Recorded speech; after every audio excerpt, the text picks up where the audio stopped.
On tonight's episode, It Takes You Away, a surrealistic Scandinavian sci-fi spectacular. Are we still in Norway or not? How Nordic does this look to you? This episode quickly sets up an ominous tone. The story, music and setting imply that something is very wrong with this house in the middle of nowhere. Those panels look more like barricades than repairs. Looks like it's been abandoned. A blind girl is bunkered down in this house. She's waiting for the return of her dad with the fear of a monster attacking her, thick in the air. The thing my dad was defending the house from. It got in and took him. What did this thing look like?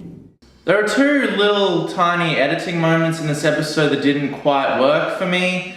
Yaz mentions the girl's Arctic Monkeys shirt, but then we as the audience don't get to see it. They obviously should have cut to a close-up of the shirt after it was mentioned. Love your top. I'm from Sheffield, same as the Arctic Monkeys. My cousin saw their first ever gig. My mum saw their first gig in Norway. This t-shirt was hers. Where is your mum, Hanne? Then Ryan enters a shed and turns on a light, revealing dead birds hanging, which scares him. We, the audience, have already seen 3 shots of these dead birds, however, by the time Ryan is frightened by them. If they had have not been included in the shots, and then when Ryan flicked on the light, they showed a close-up of them, could have taken us off guard for a second, also allowing us into this frightening moment. But how the edit stands now, we know they're not threatening by the time Ryan sees them, so there's no scare. Ugh. What's the smell? I don't think I want to know.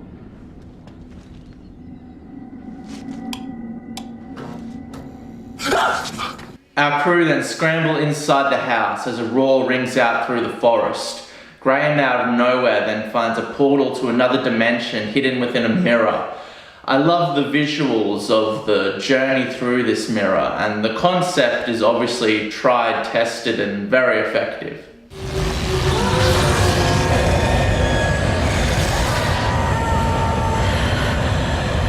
I like how weird this story gets so quick. We then find ourselves confronting a demonic creature bathed in red light in smoke-filled stone passages of another world.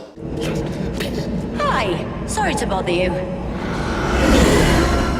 Ribbons of the Seven Stomachs is a cliched character, but I love the prosthetics and the actor's efforts. I really liked him and I wanted him to join the TARDIS team. I feel like we need more exotic companions, and he definitely fits the bill. Such tragedy makes me hungry. No. Ryan, who did not go through the portal and stayed in the house with the blind girl, then discovers that the monster is a ruse. The father set up speakers and is playing monster sounds, and he boarded up the house to frighten his daughter into staying still. This is a nice little plot twist and intensifies the unfolding mystery. Oh, you've got to be kidding me. The blind girl then incapacitates Ryan and enters the portal alone. You might think that a little tiny blind girl would have trouble knocking out a full-grown man, but she manages it. Ribbons is then devoured by giant flesh-eating moths. These creatures are very effective, but I just wish they hadn't eaten my friend.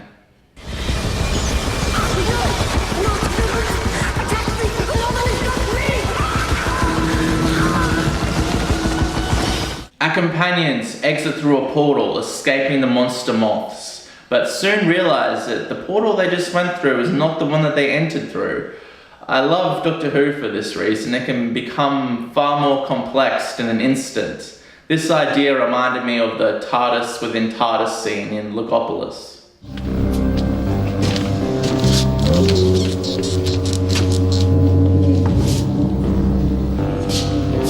Get back to the TARDIS. But this is the TARDIS. The TARDIS, perhaps. Looks just like yours. Yes, down to the last detail. No, wait! This could be terribly dangerous. The window in this new room is a triangle where once it was a circle. This is a very simple yet effective way of conveying to the audience that this is a different room. Also, the lighting is oversaturated in a sickly manner. Have they moved things around in here? Everything looks different.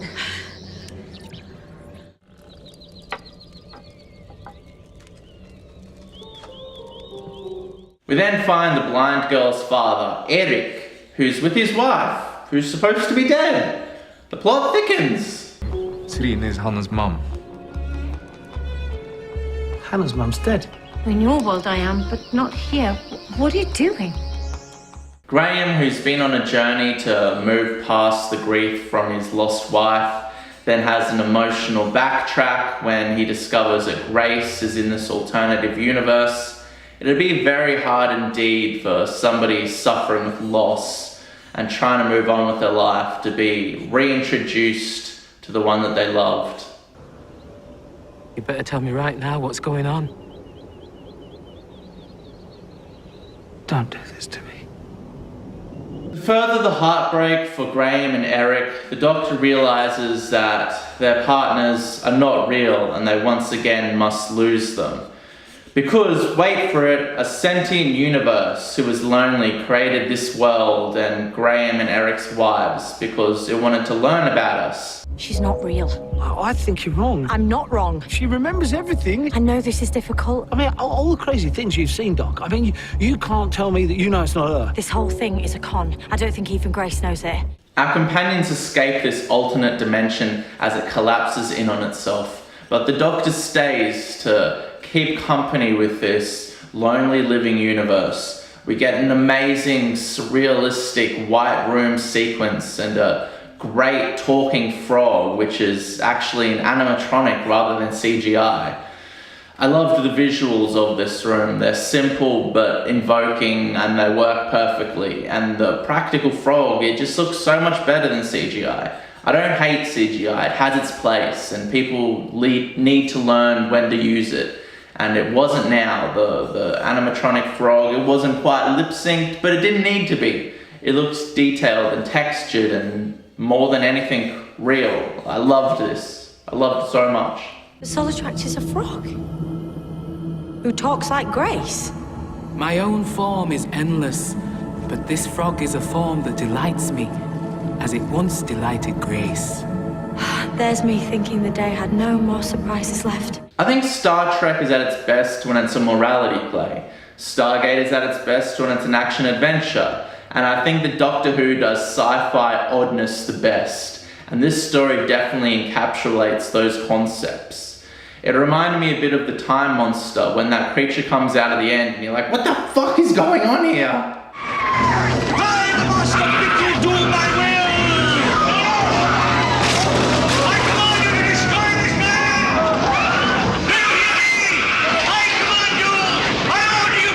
In the end, the lonely sentient universe lets the Doctor go, and our companions all escape this alternate universe. They leave the little blind girl with her mentally ill, unstable father who manipulated her and left her for dead, and everything works out in the end.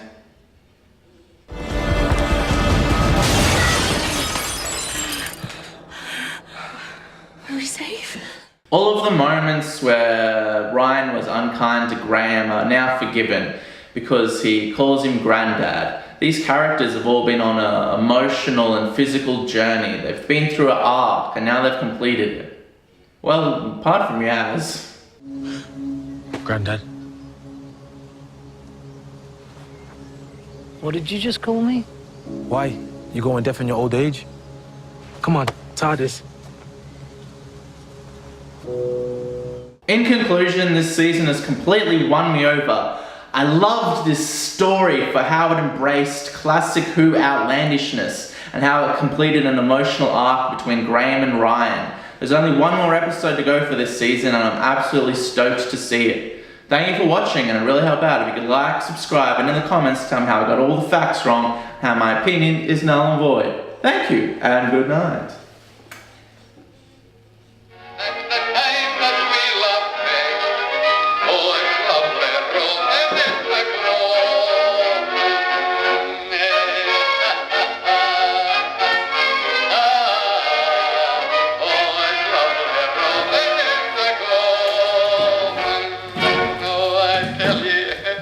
Roll